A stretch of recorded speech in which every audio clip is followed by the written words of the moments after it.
Good evening, everyone. I'm going to call the Planning and Development Committee meeting of Monday, July 8th, 2013 to order. We have a quorum. And the first item on our list is approval of regular meeting minutes of June 24th, 2013. Move approval. All those in favor, please say aye. Aye. Next, we have items for consideration. First one, P1, is Resolution 39R13, designating a portion of Poplar Avenue between Central Street and Harrison Street with the honorary street name sign Mary Lou Smith Way. Second. Yes, here, by acclamation. Anyone, all those in favor? Aye. Excellent.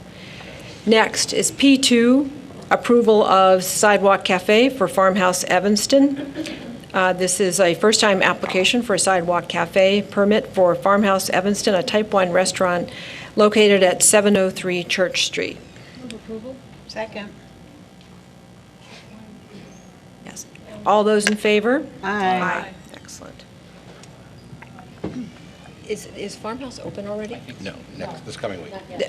The Farmhouse restaurant will be open next week, or this coming week. Yeah. We're opening Wednesday. Would you like to say a few words? If you could identify yourself and...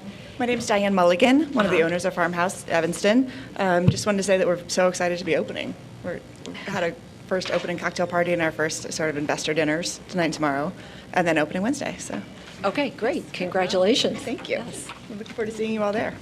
We'll be there. Thank you. Okay.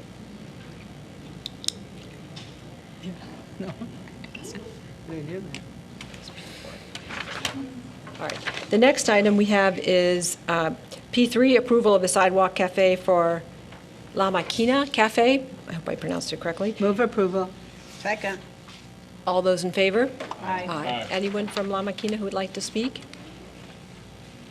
No? Okay, thank you.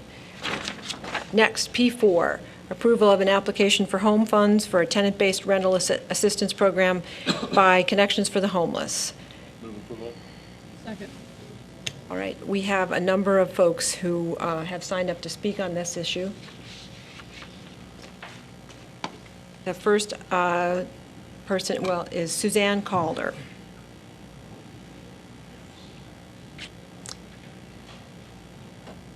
Then I think it's Sue Lowellbach and Mark Sloan. I also have Scott Thomas. Mr. Thomas, did you want to speak on this? If you're here. Oh, okay. All right, thank you. That's all right. Okay. I think he wanted, did you want to speak I'm on sorry. the P1? You Okay. wanted to speak on the Mary Lou Smith. Oh, all right. Can we have you, all right, I'm sorry about that. We're trying to keep it a secret anyway. Yeah. Okay, go ahead, Sue. Okay. My name is Suzanne Calder, and I live at 1509 Asbury Avenue in Evanston. And I am a member of the Housing and Homeless Commission. I also am to put all my cards on the table, a current member of Connections for the Homeless Board. But when the commission discussed this issue, I recused myself from the discussion and from voting on it. But I come to you tonight not as either of those representatives, but as the former co-chair of the Mayor's Task Force on Homelessness. And that report was accepted by the council in April of last year. We had 6 recommendations, of which the first has already been accomplished. Yes, we have a Housing and Homeless Commission. Of the remaining 5, this particular proposal really deals with 3 of those. And one of them is have a community response for increased capacity and efficiency. Another is to create more job opportunities and vocational training. And although we're not creating vocational training, we are accessing it, which I think is important. And the other recommendation that is being addressed by this project is to target existing resources toward proven strategies and leverage additional funding. And let me read from the report itself.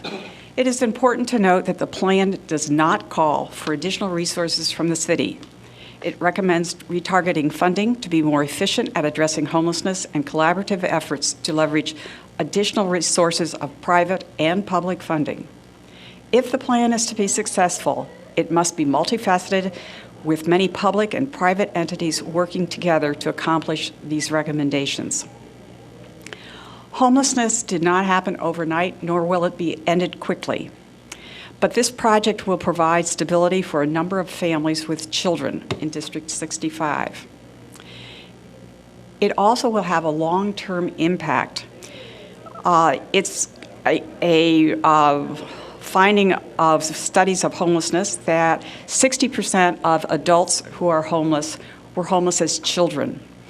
And this project will provide stability for those families currently in the next couple of years, but also hopefully will break that cycle of homelessness and will reap our benefits in 20 or 30 years. So I urge passage of this.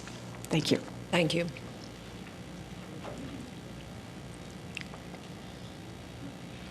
Good evening. I'm Sue Lullbach with Connections for the Homeless. And I'm not here to make a statement. I'm here really to answer questions. I do think this is a very exciting opportunity for the city, a nonprofit, the school district, and some employers to all be working together. So if you do have any questions during the session tonight, please let me know. I don't know who turned their lights on first. It's me. Alderman Rainey, go right ahead. Could you come back up? Yes. It's my recollection that over time, we have made significant contributions through HUD, federal funds, et cetera, to Connections for the Homeless and to other groups for housing people in a transitional way so that after a year or 2 years of assisting with their rent, they will then be able to move on and live in market rate housing based on their own income. And that's an excellent concept and a philosophy to which I subscribe. However, when do we ever get the data showing the results of all these efforts and all this money?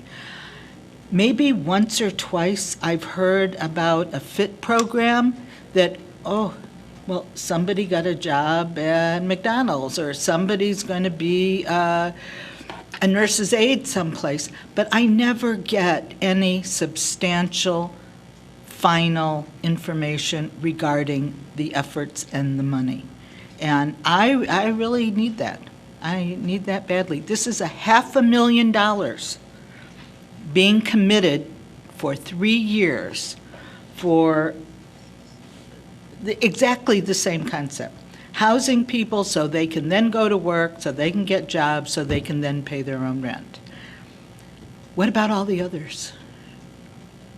No, I would like to hear from Okay. Connections. That's who I'd like Fine. to hear from.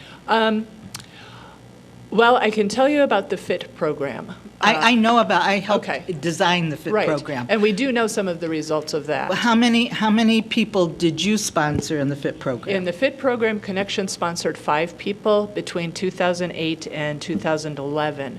And out of those 5, 4 of them have moved on and are living self-sufficiently. One of them is But how are living- we supposed to know that unless you're standing up there? Do we ever get report? I haven't seen a FIT report in a long time.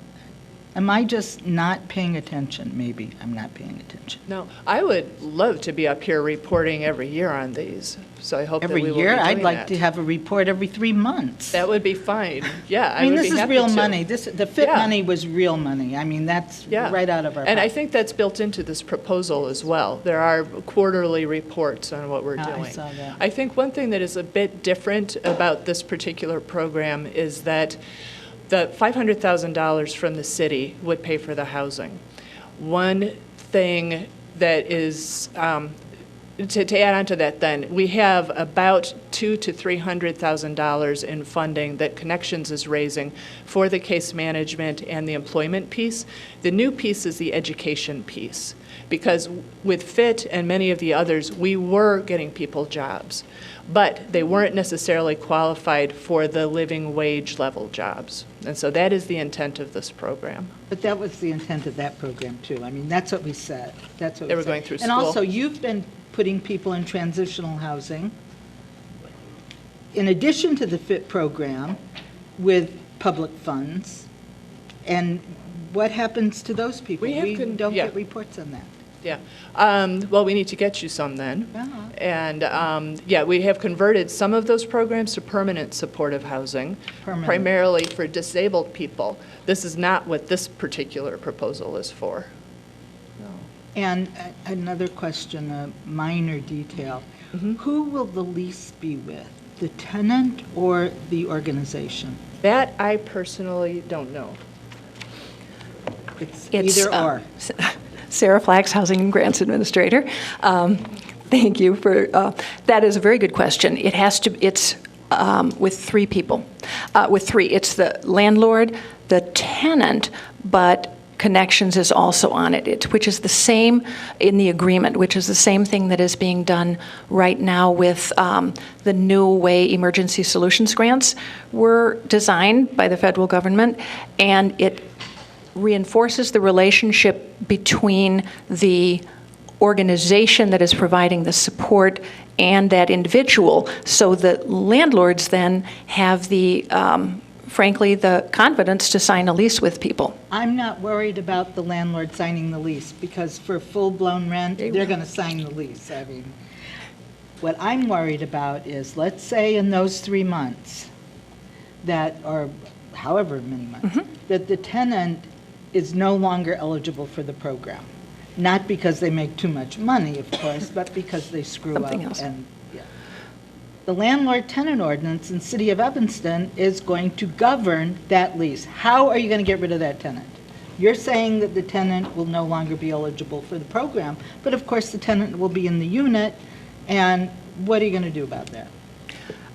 Well, I can get you more specifics on that. I don't have the complete answer But to you all see that. what I'm saying? I mean, Absolutely, this- but because it is, People, Yeah. no matter how well you vet them, when they have difficulties with paying rent, when they have difficulties with jobs, difficulties with education, there are other problems. And they always come to the fore, I mean, I would say 50% of the time. So Yeah. we're going to have that issue. yes. And I'd like to know how it's going to be resolved before we have it. That, I can get you more information, I'll follow up on that, but the whole process will be to, yes, they'll be carefully vetted, yes, you're absolutely right, not everything will go smoothly, it never does, but at the same time, they have a contract with, the households have a contract with Connections, in essence, that they will work and follow that case plan. You can't And- override the law with that contract. But what I will look into is if we can have, in essence, a master lease of Connections with the landlord, where the tenant is a signatory but not the lessee, to, complete, so, Doesn't matter. If the tenant is in the unit and the tenant screws up and is no longer eligible for the program, you cannot throw the tenant out. You have to go through the eviction process. Right. That's what I'm concerned right, about. no, I understand that, but going through a process and getting them out and getting somebody else in would have to be considered. I just, so when will we see some data regarding your successes? Or I mean, maybe it doesn't always work, so I'd like to know both sides of the story. We will have quarterly reports. Our plan, From up to now. I know what we're proposing to have going forward, but up to now, the projects that Connections been involved in, what are the results? I can get you all of the results of the HPRP program. I can email them to you tomorrow. But it would be nice to see what's been accomplished. Okay. All of those, the HPRP program had very detailed tracking, and we actually published those reports. They're on the web because they were our quarterly reports, annual reports. I will get them to you. They show of the people who left, who were in stable housing, what their earnings were at the time. There's a great deal of detail. It's all aggregate. You But could just pull that out for us, because Sure. I'm sure we had it, and Uh-huh. it was probably... Absolutely. in this thing. Alderman Rainey, do you have any further questions? Alderman Grover? Thank you, Madam Chair. Is Learn and Earn our name for the tenant-based rental assistance program, the HUD program, or how? Learn and Earn is actually Connections' name for the program where the The case management aspect of the case this rental management and the assistance? education. So the tenant-based rental is simply the housing component that, especially when families with children are not stably housed, that distracts them from being able to focus on Right. their education and other aspects that they need for stability. And is this based on a model program that's been used with success elsewhere? We've used it. Yes, actually, there's been a couple. There's a So- place called Scholars House that's in England that's been, it's living quarters along with the education for people who have had drug addictions and homelessness. Additionally, there was a cover story in Streetwise talking about a program that the city of Chicago finished recently, where they did something very similar to this. They sent people back to school and provided the housing, and within 2 years, they had something like a 70% success rate of people moving on to self-sustained housing during that period. So I believe, I have an article about that if people would be interested. So I'm There have interested been. in meaningful outcome measures. How do we Yes. show that this has been successful? And I think for a program of only 36 months, you almost have to follow the families longer. Absolutely. Do we plan on collecting data more than 36 months out as to whether or not these families have been stably housed and so forth? Yes, yes. And to the extent that there's an educational component of this, and what we're looking to do is stabilize families so that their children can focus on school, will we be looking at school success or reduction in truancy or grades improvements as some measurable outcome of this? Yes, we will. Because I think that would be useful too. That's what we're looking to happen. And Yes, we're looking rather at than just the, numbers in the door and out the door, how many in the program, how many participating in? we're looking at capturing all of that in the HMIS, the system that we use. And when do you think the first quarterly report might be? As we start, This would is it a year start- from now, or is it a? Starts. I'm just. If we start September, the first one will be 3 months after that. All right, yeah, okay, great. One of the things is the data are input in this system on an ongoing basis, so we can pull reports and they'll be you'll see change over, obviously, and they won't have all the detail, but, by person, of course, they're aggregated. But I think one of the things we can do is pull samples and share that and see if that's a useful report and modify them if not. Sure. Okay? Alderman Holmes and then Alderman Rainey. Well, first off, the quarterly reports that will be coming to the Human Services Committee, on page 384, you number a list of things that you intend to include on the outcomes, but I would like for you to put a little bit more meat on that, not just numbers. I'm not interested in just numbers, but a little bit more detail in terms of what's actually going on with the families. And did you realize that District 65 used to have a program called Earn and Learn? Oh, okay. I just wondered if you knew that. Okay. Yeah. John Donahue. Okay, we can certainly Alderman do that. Rainey? You mentioned the program in England. Are you planning on having individuals or families with substance abuse problems in this program? The pre-screening for the program, the requirements of this program are that we can move somebody up to 50% of the area median income within 2 years. So it's going to have to be somebody who, through pre-screening, we feel has a very good chance of getting through the education program, the part-time work at the same time, and sort of managing all of that together. So it's somebody who is actively using drugs more than likely will not pass the pre-screen. Will you have a drug test for your clients? We do put everybody through drug screening. I'm not sure what the actual test is. I can check into that and see if we actually do the urine test or blood tests Because or we're doing, whatever. the NSP2 people are doing that now. Okay. Then, I mean, Might if be a that's- good idea. Yeah, if that's part of the requirement, then we will obviously be doing that. But you're not planning on now doing that? I am not the technical expert on that. I don't know, but I can get you the answer to that. I would like to know some more details before we vote on this. When we have an expenditure of $20,000 or more in this town, and that's with city money, I realize this is like free money, pennies from heaven, which of course we're all contributing to. But we go through all sorts of process, et cetera, bidding, et cetera, and we're being asked for $500,000. We got this information the day before the 4th of July. Can we handle this our first meeting, or our second meeting in July? 2 weeks from now. Can we do that? I'd like to move to hold this until then, so that we can get some of this other updated information. Melissa, can I?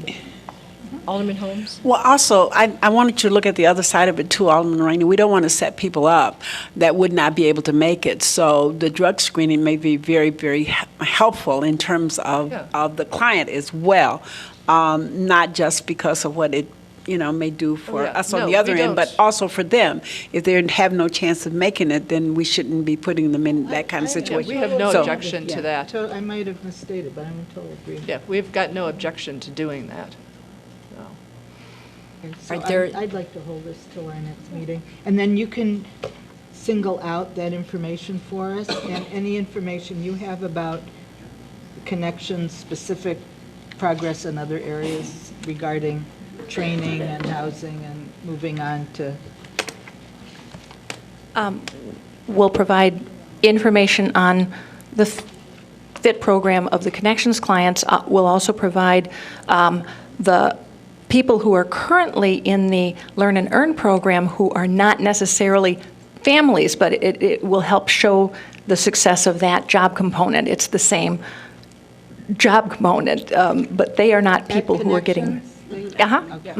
They are not people who would be in this program for the housing subsidy necessarily. Are they township clients, the single? I don't believe so. Some of them might be getting ESG, which is a shorter-term subsidy, but we can get you that information. I don't honestly know. I do know that, for example, I heard anecdotally that 2 of the people who went through Connections programs working with Lou Dixon at the Rebuilding Exchange and got warehouse training and management skills are now working at Collins Brothers in Evanston. So we're also placing people in real jobs right in our own community and in their home community. But how many, one more question, Alden. Yes, go ahead. How many, for connections, how many housing units do you currently rent for individuals or families? I am not sure of that number. I know that we have placed about 150 clients into housing this year. But it's not, here's a place you can rent, move in. I mean, Some you're of it is. providing, in many cases, Yeah. you're also providing subsidy and oversight. Yes. I That's can what I get you wanna the know. breakdown of Yeah, that as well. I would like to know that. Yeah. And also, If it's in a program where you capture data about progress, et cetera. Yes, Yeah. yes, that's all in there. So, I mean, get you that's, that. Right. that's No, a that- lot of experience, 150 units. so- and also Yeah, the we're not talking about 4 FIT clients, we're talking about 150 Oh, yeah, units. we've done a lot of this. Yeah. Yeah. And also the information that Alderman Holmes requested, where there's more, as she said, meat on the information. Okay. Yes, we can do that. Can I Thank you just very have much. you reiterate when this would come up? We have. The next meeting, July The next meeting? 22nd. 22nd. it's Okay. a date absolutely certain, we will Right. handle it. Okay. All right. Do we need a second on all of these? Okay, so this matter has been held in committee until the next meeting on July 22nd. And with that, we have concluded our agenda for planning and development. And, all right, all those in favor of adjourning? Aye. All right. We are now adjourned, and the city council meeting will start in 15 minutes. No, 10 minutes. All right, thank you.